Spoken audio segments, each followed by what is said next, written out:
Welcome to the Stress Detox podcast. I'm your host, Edie Goditis, and today we're talking about how words hold power. We spoke about mindset and emotions in one of the episodes, and today we're diving a little bit deeper. And before we dive deeper, I support female leaders through stress management and embodiment coaching, as well as yoga, breathwork, and meditation classes, sessions, series, workshops, retreats. I also lead stress management workshops for corporate groups and organizations, and I'm a best-selling author of an amazing book. So today we're talking about some words that I really think you'll all relate to, and truly shifting the definitions of these words, redefining them on my own terms, and having my clients move through these exercises has powerfully transformed their lives in amazing ways. And it all links back to stress and how it can help to then reduce stress from our everyday life. So, how do you define success? How do you define productivity? How do you define rest? I know for myself, success was always tied to a specific income, a specific career, having a family with a white picket fence and a house, and all those details that I would see in books or TV shows as I was growing up. I started all of that. I did do the corporate climb, and I did live in the city, and I was going after those goals that were very, very linear. And I was following a life of what I thought was successful. And I burnt myself out very quickly. And I learned for me that that really wasn't my definition of success. That wasn't truthful to me. And what it actually did was it triggered one of the most intense stress responses that I navigated through most of my 20s. The level of stress I had placed on myself from the definition of success throughout university through to literally the end of my 20s was insane. And most of what I was experiencing in terms of mental health as well as physical health issues was anchored in that definition. Also, the definition I had of productivity looking a certain way that upheld that outdated definition of success, which kept me essentially on the hamster wheel in the grind and never properly prioritizing rest or really taking care of myself in a way that was personal to me and deeply healing and fulfilling. It was always another box to check off on the list. And then rest, oh my gosh, rest was like, they can have it, but I can't. Like, it was always the bottom of the totem pole. And as much as I knew I needed it and I craved it, and it created so much resentment and bitterness within me when I saw other people enjoying rest, for me, I had a definition around it where if I was resting and hadn't met that definition of success, if I hadn't gotten all of those accolades and created that specific life, then I didn't deserve rest. Rest was lazy. And so again, all of those things for me kept me on that hamster wheel, triggering fight and flight again and again, because the I'm not enough story anchored in shame was so deep. And those definitions were so ingrained. And they weren't from my parents per se. My parents, yes, they wanted me to be successful and they want me to be happy, and they definitely encouraged me to follow something with my university degree, and they definitely encouraged me to explore business if that's what lit me up. But it wasn't all from them. Like a lot of the definitions that I had and that I really put on into my body and my mind so deeply largely came from society, from societal conditioning, and just observing and absorbing what I noticed around me. So I'm sure you can relate to this. I'm sure you can relate to those words of success, productivity, and rest. And I would encourage you right now to pause this episode and just think for yourself. And if you have paper, if you don't, get a piece of paper and notice like what what comes up when you think of success. How do you define success? How do you define productivity? What comes up for you when you think of rest? When you think of prioritizing rest, what comes up and how do you define rest? And if you take a moment to just reflect on your life objectively, neutrally, not judging, but simply observing, how are your definitions that probably aren't even yours deep down, but you've just inherited and continued to uphold those beliefs? How are those affecting your life? Where are they creating stress in your life? And again, it's not that it's right or wrong, good or bad. It simply is. We're just bringing awareness to it. But I would encourage you to look at that. And I would encourage you to notice, like, as you write out the definition of success, how does it make you feel? What response is being triggered in your body? Is it anxiety? Is it fear? Is it doubt? Is it anger? Is it resentment? Just notice what you feel.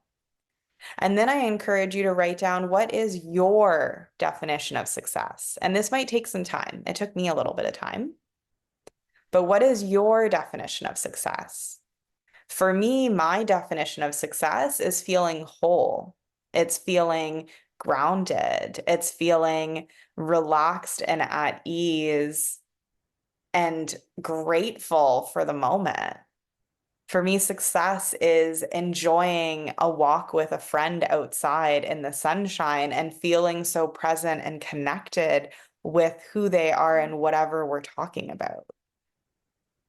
For me, success is witnessing the transformation of a client as something within them clicks and sticks, and they then have a new way of living and showing up in the world.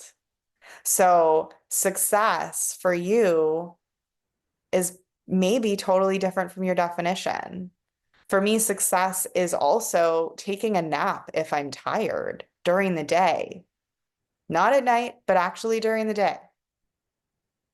So I would encourage you to really sit with it. And if you notice a lot of judgment coming up around what your definition is, if you notice a lot of judgment coming up around what your definition for productivity might be or around rest, I encourage you to just write down all the judgments, every single beautiful thought that comes up, write it down because we want to clear the judgments out so that we can then create space for the true definitions that are within you for these words that are probably driving your actions and your life, your behaviors in bigger ways than you realize.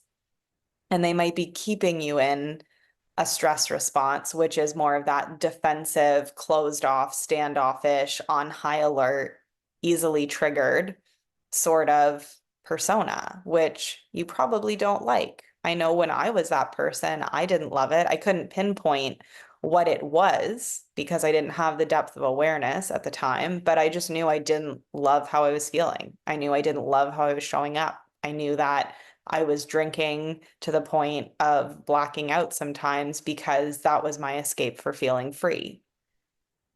And then as I started to do this work and cultivate awareness, I was like, oh, it's because of these beliefs connected with these words that shape so much of my life, that I've allowed to shape so much of my life, that if I shift them, then I don't need an escape from it. And if I feel better in myself, then I'm not needing to drink to feel free and to have fun because I'm having fun and feeling free in the moment. So really becoming aware of certain words and the weight they carry is incredibly powerful and life-changing for you and supports reducing stress and supports enjoying a life where you're then feeling less stress overall, because then you're noticing, okay, well then what definition do I give this word? And how is that impacting my well-being? Like for me, health was connected with a background in dance. And that at the time I started dieting at the age 13. And it was always for me, health was like being this stick thin person and eating like no fat or carbs. And yeah, it was not actually healthy. It was quite unhealthy. But it was based on an appearance, just like beauty. For me, the old definition of beauty that I had, my God, that kept me totally in states of anxiety and stress all the time, because the shame of not feeling and meeting this standard and buying into that being the only standard or definition of beauty, that had me totally stressed out and created a lot of health complications mentally and emotionally for me and physically. So I encourage you to notice what the definitions are for keywords in your life and to take time from a space of curiosity, compassion, and grace to then like come within, get into your body, take a breath, bring your hand to your heart if it feels safe. Again, when I started this work, I couldn't place hands on my body. I was so angry with myself, and I truly at the time disliked myself, that the thought of putting hands on my body, it made me cry, and I just had so much shame.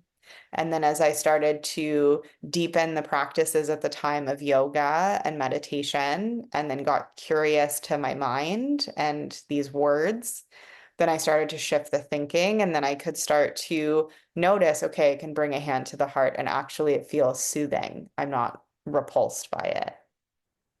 So notice, it's just noticing all of it, but I really encourage you to get curious and see it as a game and see how changing the definitions, one, feels so empowering for you, and two, it changes how you show up in the world, how you feel in the world, because really it's all in your power. You have the ability to redefine the words whenever you want.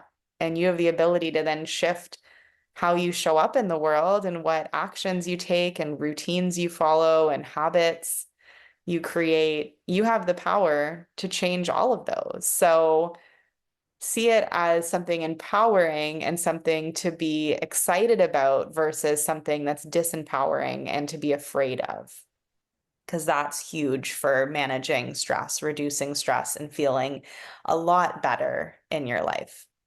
The last thing I'll say is with rest.